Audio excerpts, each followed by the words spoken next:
शिरसा देवं गौरीपुत्रं विनायकम् भक्तावासं स्मरे नित्यमायुष्कामार्थसिद्धये प्रथमं वक्रतुण्डं च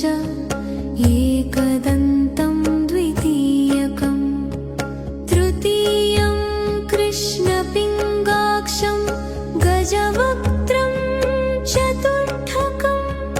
लम्बोदरं पञ्चमं च षष्ठं विकटमेव च सप्तमं विघ्नराजं च धूम्रवर्णं तथाष्टमम्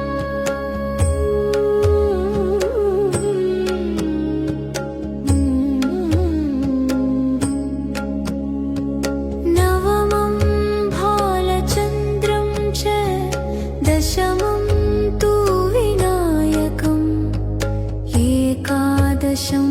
गणपतिं द्वादशं तु गजाननम् द्वादशैतानि नामानि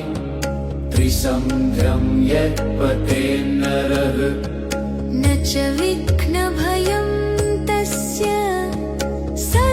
सर्वसिद्धिकरं परम् च लभते विद्यां धनार्थी लभते धनं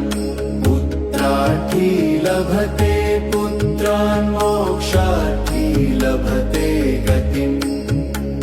जपेद् गणपतिस्तोत्रं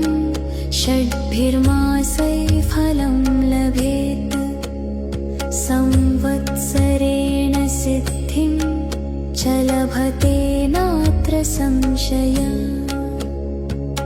अष्टभ्यो ब्राह्मणेभ्यश्च लिखित्वा यः समर्पयेत् तस्य विद्या भवेत् सर्वा